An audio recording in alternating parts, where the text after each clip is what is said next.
So, Impact Wrestling. Obviously, a lot of people have been talking about Impact Wrestling when it comes to this build to Slammiversary that's coming in July. Obviously, the big talking point and the big point of contention that everyone's excited about and is still talking about, and I'm sure Impact Wrestling will exploit until the very last day of Slammiversary, is who is going to be coming over to Impact Wrestling. At this point, it's pretty much a certainty, even though Impact haven't confirmed this themselves or anything like that, but it's pretty much a certainty, isn't it? That's at least one former WWE name amongst those that was released by the company back in April will be heading to Impact Wrestling. Now, we don't know who it's going to be, but I would suspect that at least one is going to be heading over.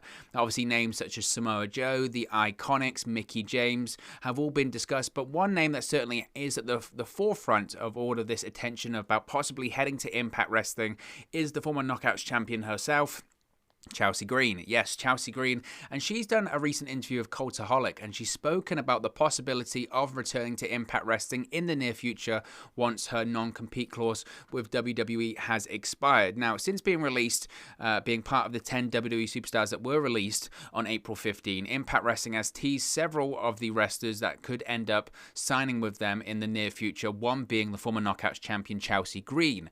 Now, Ross Tweddle asked the Hot Mess if she would be open to an Impact Wrestling return on their program Straight to Hell. You can check that out on YouTube. It's a very good program. Of course, Ross is incredibly entertaining. And Green revealed she'd be excited, quote, to maybe pop in and pop out. This is what Chelsea Green had to say about a possible Impact Wrestling return. She said, quote, here's what I'll say never, because I had such a good relationship with them.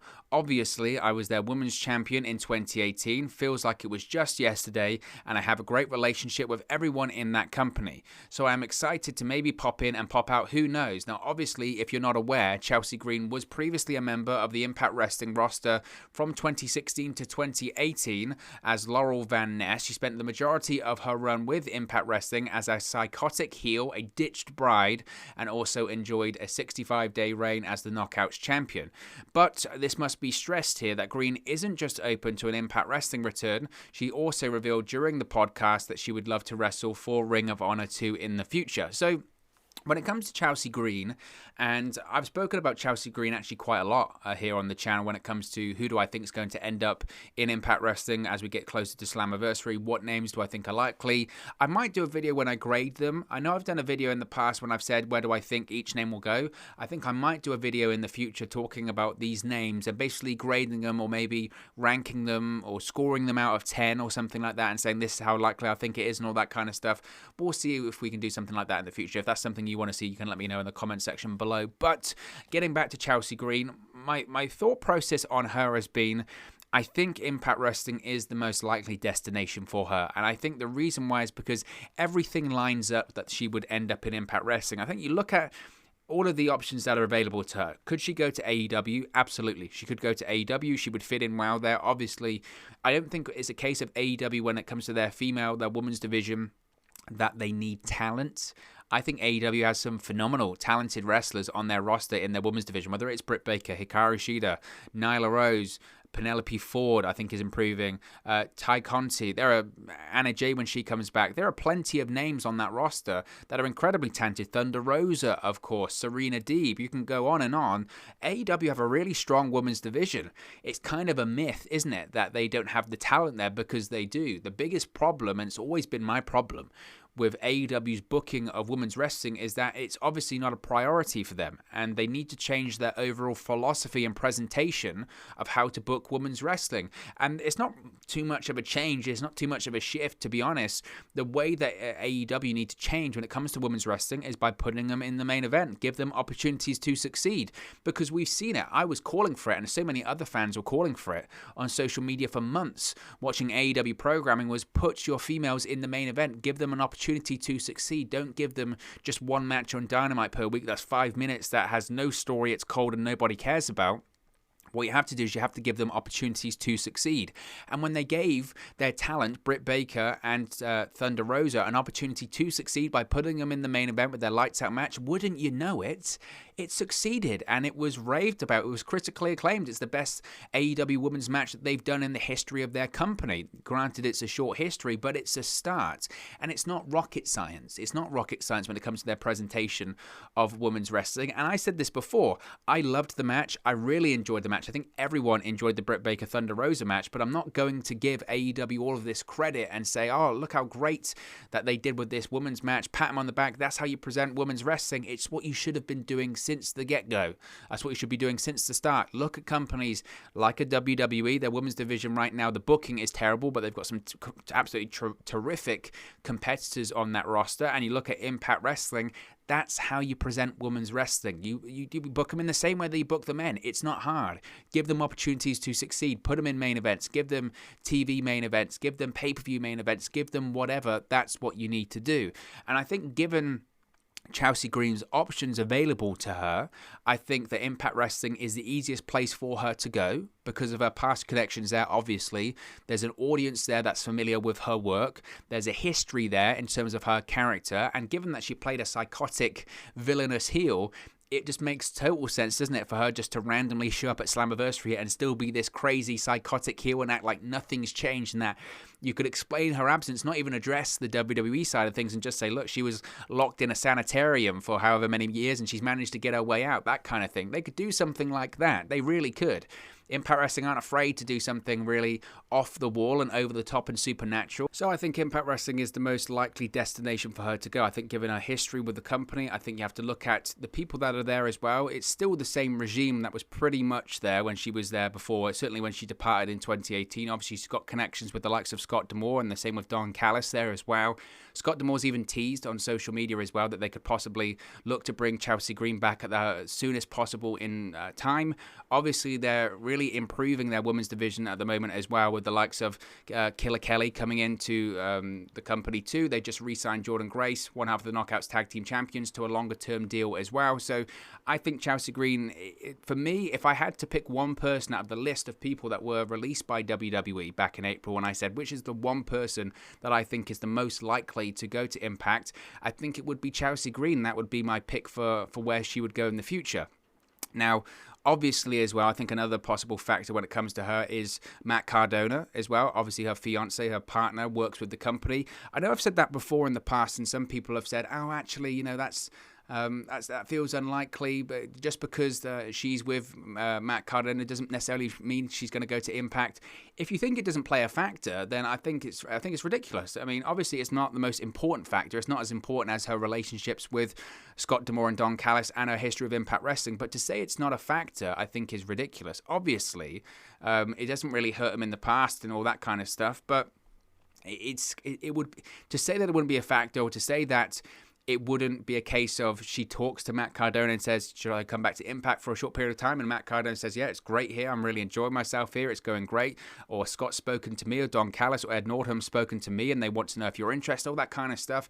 I think it's very narrow-minded to say that that doesn't play an influence. I think it's really narrow-minded to say that doesn't play an influence. So I think the fact that obviously her partner is Matt Cardona as well does play a factor as well. And I think some matches involved here could be really exciting. Chelsea Green versus Deonna Purrazzo is very interesting. Chelsea Green versus Taylor Wilde is really interesting. Chelsea Green versus a Jordan Grace or Killer Kelly when she comes in. All those names are very exciting. So I think, again, obviously nothing is a certainty in the world of professional wrestling. Nothing is a certainty. But if I had to pick a name that I'd say, I think she's really likely to come in, or I think they're really likely to come in out of all of those names, I think it would be Chelsea Green. So, again, my opinion really hasn't changed that much. I do think it's interesting that she mentioned Ring of Honor as well, and I do think that's worth picking up on because, obviously, ROH have relaunched their women's division in the recent couple of weeks and months, and I think that is going to seem to be an attractive option to some people that maybe haven't worked with Ring of Honor in the past, like Chelsea Green or the Iconics. Obviously, ROH are going to be making significant overtures to these talents because they want to bolster their division and they want to make a statement with their women's division. And Ring of Honor, and I criticized AEW earlier on in this video about the perception of women's wrestling and booking them in a position to succeed.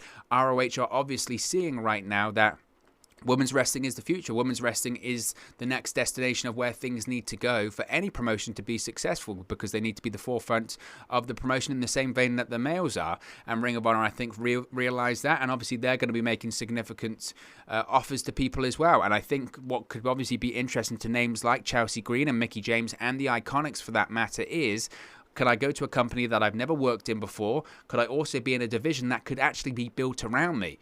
In a case of Chelsea Green, is she going to come in? Is she going to be the standout star in that division? Right now, it's being built around Deonna Purrazzo. If she goes into Ring of Honor, that Women of Honor division is going to be built around Chelsea Green.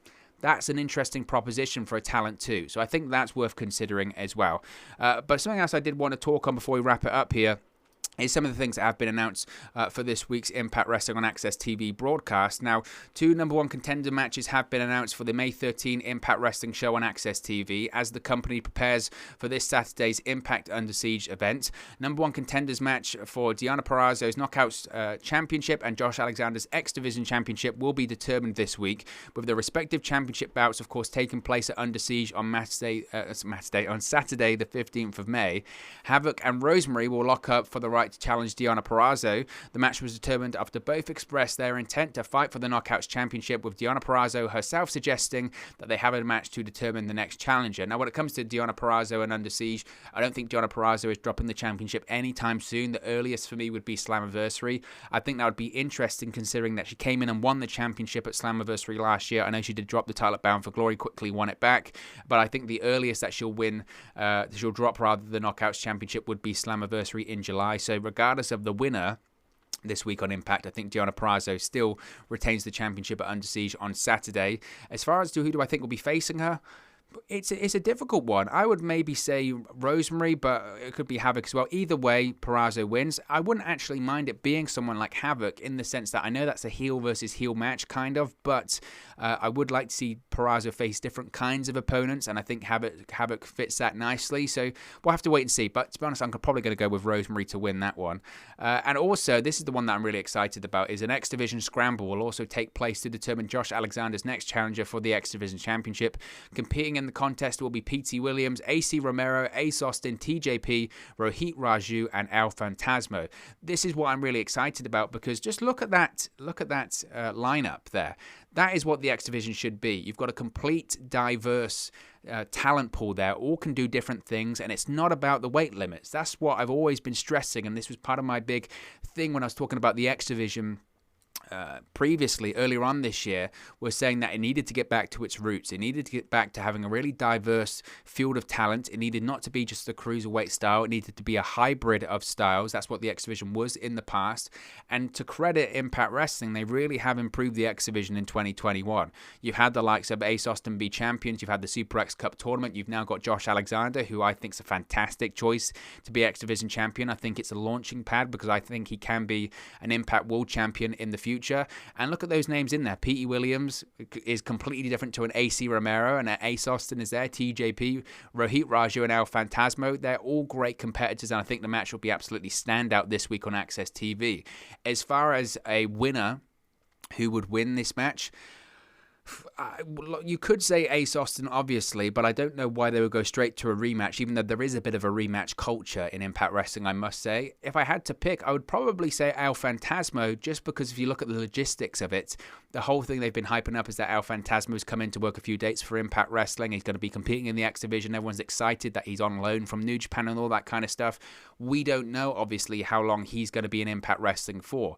So, obviously, to get the sort of creative of New Japan, it might have been a case where they say, can we bring in El Phantasmo? He comes in, works a few Impact Wrestling TV dates.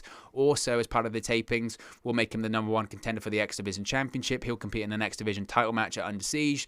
Obviously, Josh Alexander will win, but we can also put El Phantasmo over during that period of time, and we can also strengthen the Impact and New Japan Pro Wrestling working relationship. So I'm going to probably say El Phantasmo wins that match, but look, I'm just really excited. I think it's a fantastic match, and I'm really excited to see, as I mentioned, the X Division be really featured in 2021.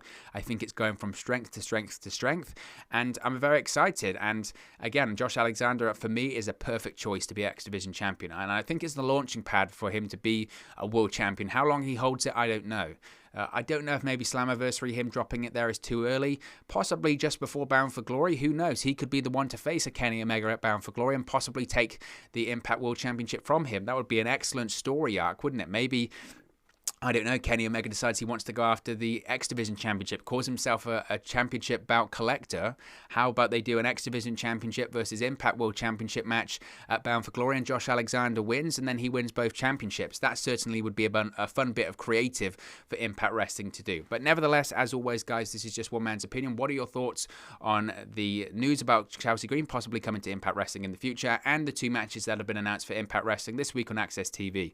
Let me know your thoughts in the comment section below. I'll do my best to respond and reply to all of your comments. Really enjoy interacting with you guys, talking about Impact Wrestling, AEW, WWE, New Japan Pro Wrestling, all things pro wrestling here on the channel. So be sure to get involved with the community. Drop a comment below. All opinions are welcome. If you have enjoyed this video, please do smash a like on the like button too. Really does help us out here on YouTube. Go up the rankings and get into people's recommendation feeds if they haven't seen our videos previously. But most importantly, if you haven't already, please do subscribe to WrestleNews 365. You can do that by clicking the bottom right hand corner of the screen right now, or if you wait a few seconds, there'll be a subscribe button at the end of this video along with another video for you to watch. Thank you very much for watching, listening, streaming, or however you come across this video today, and I'll speak to you again very, very soon. Hey guys, thank you for watching, listening, streaming, or however you come across this video today. Be sure to click on the video on the right there to watch our next video, or click the bottom there to subscribe, or the bottom right hand corner. Thank you very much, and I'll speak to you again very soon.